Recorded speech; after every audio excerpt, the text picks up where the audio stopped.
They were already laughing before she even reached the aisle. Not the soft, accidental kind of laughter, but the sharp, whispering kind that cuts deeper than words. If you've ever felt judged before anyone knew your name, stay with this story until the very end. And if stories like this move your heart, don't forget to like the video and subscribe to the channel, because sometimes one moment of kindness can change a life forever. The wedding hall shimmered with white roses and crystal lights, the kind of place where everything looked perfect from a distance. Music floated gently in the air, and guests dressed in elegant suits and gowns turned their heads as the bridesmaid line began to walk. That was when Emma stepped forward. Her dress was the same soft lavender as the others, carefully tailored, but no fabric could hide what the guests immediately noticed. She was overweight, noticeably so, and the room reacted before she could even lift her chin. Smirks, elbows nudging ribs, phones subtly raised, not to capture beauty, but to record something they could mock later. Emma felt it instantly. She always did. Years of experience had trained her to recognize that shift in the air, the way silence thickens before cruelty. Her hands trembled slightly as she held her bouquet, her heart pounding so loudly she was sure the people in the front row could hear it. She told herself to keep walking. Just a few more steps. Just don't trip. Don't cry. Don't give them what they want. She wasn't supposed to be here, not really. She had almost declined the invitation. Weddings were dangerous places for someone like her, places where beauty standards felt louder, sharper, more unforgiving. But the bride, Lily, had been her childhood friend, the one person who never told her to hide, to shrink, to disappear. "Stand with me," Lily had said. "Exactly as you are." And Emma had agreed, even though fear twisted in her stomach every time she imagined this moment. The laughter grew louder near the back. Someone whispered something cruel enough to make a small group snort openly. Emma's cheeks burned, her vision blurred. She focused on the floor, on the petals scattered along the aisle, counting her steps like a lifeline. 1, 2, 3. Just get through this. That was when a chair scraped loudly against the marble floor. The sound sliced through the whispers like a blade. A man stood up from the third row on the groom's side. Tall, broad-shouldered, wearing a simple dark suit that didn't scream wealth but carried a quiet authority. He wasn't part of the bridal party. He wasn't family, at least not by blood. But when he turned, his eyes locked onto the source of the laughter, and something in his expression made the room fall uneasy. His name was Daniel. Most people in that room barely noticed him before that moment. He was there because his daughter adored Lily, because Lily had once helped him when he was barely holding his life together. Daniel was a single father, a man who had lost his wife to illness years ago and had learned to be both mother and father to a little girl who watched the world with big, curious eyes. He knew what cruelty looked like. He had seen it in playgrounds, heard it in whispered comments about his exhausted parenting, felt it in the way people judged before understanding. And he would not sit quietly through it. "Is this funny to you?" Daniel's voice was calm, but it carried a steady, grounded sound that demanded attention. Heads turned. The laughter died instantly, replaced by awkward silence. "Because I don't see anything funny about someone having the courage to walk into a room where she knows she'll be judged."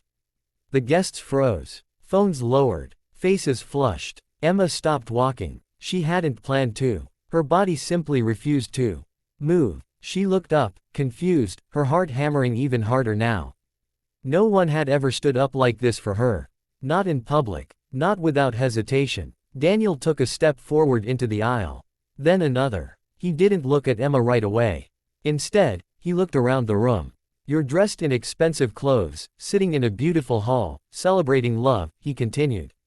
"And yet you choose to laugh at someone for how she looks. If that's what you think strength is, you've learned nothing about love at all." A hush fell over the hall so deep you could hear the soft hum of the lights. Then Daniel turned to Emma. For a moment, she braced herself. Pity, she had learned, could hurt almost as much as cruelty. But what she saw in his eyes wasn't pity. It was respect. Simple, honest, uncomplicated. "Would you like some company walking the rest of the way?" he asked gently. Emma swallowed. Her throat felt tight. Every instinct told her to refuse, to disappear, to get this over with alone. But something in his tone, steady, sincere, made her nod. Daniel offered his arm. When she took it, the room seemed to exhale. They walked together down the aisle, slowly, deliberately. With every step, Emma felt something shift inside her. The weight of shame she had carried for years began to loosen, just a little. She lifted her head. Her shoulders straightened. She wasn't invisible anymore, and for the first time, she wasn't being stared at with mockery, but with stunned silence. At the front, Lily's eyes glistened with tears. She smiled at Emma with fierce pride, as if to say, "See. You belong here." The ceremony continued, but the energy in the room had changed. People shifted uncomfortably in their seats, confronted by their own behavior. Some avoided eye contact. Others watched Emma with something new in their gaze, something like remorse. After the vows, as guests mingled awkwardly, Emma slipped out to the garden, needing air. Her hands were still shaking. She told herself she should feel grateful, relieved, but emotions tangled inside her chest. Years of hurt don't disappear in a single moment. Daniel found her there, standing near a fountain, staring at the water. "I hope I didn't embarrass you," he said softly. She laughed weakly. "I think you embarrassed them more than me." That was the idea. They stood in silence for a moment, the sound of water filling the space between them. Emma finally looked at him. "Why did you do that?" she asked. "You don't even know me." Daniel shrugged slightly. "I know what it's like to be judged without being understood.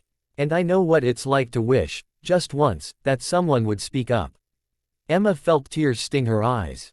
"People have laughed at me my whole life," she admitted. "I learned to pretend it didn't hurt." Daniel shook his head. "It always hurts. Pretending just teaches the wrong people that it's okay." They talked longer than either of them expected.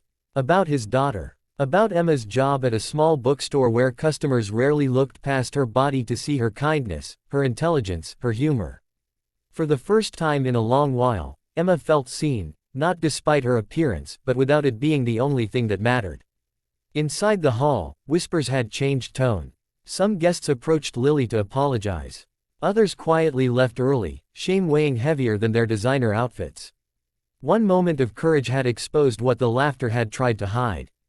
Weeks passed. Emma didn't become magically confident overnight. But something had shifted. When people stared, she remembered the way Daniel had looked at her, steady, unashamed. When doubt crept in, she reminded herself that dignity isn't something others grant you, it's something you claim. Daniel and Emma stayed in touch. Coffee turned into long walks. Conversations deepened. His daughter adored Emma instantly, climbing into her lap without hesitation, as if sensing the gentleness there. For the first time, Emma wasn't trying to make herself smaller to fit into someone else's world. Months later, Emma attended another wedding, this time as a guest. She wore a dress she loved, not one meant to hide her. When she walked into the room, a few eyes still lingered. But she didn't flinch. Because she knew something now. The people who laugh the loudest are often the ones most afraid of kindness. And sometimes, all it takes is one person to stand up and remind the world what humanity looks like. If this story touched you, if you believe that courage and compassion still matter, make sure you like this video and subscribe to the channel. You never know, your support might help share a story that gives someone else the strength to stand tall, exactly as they are.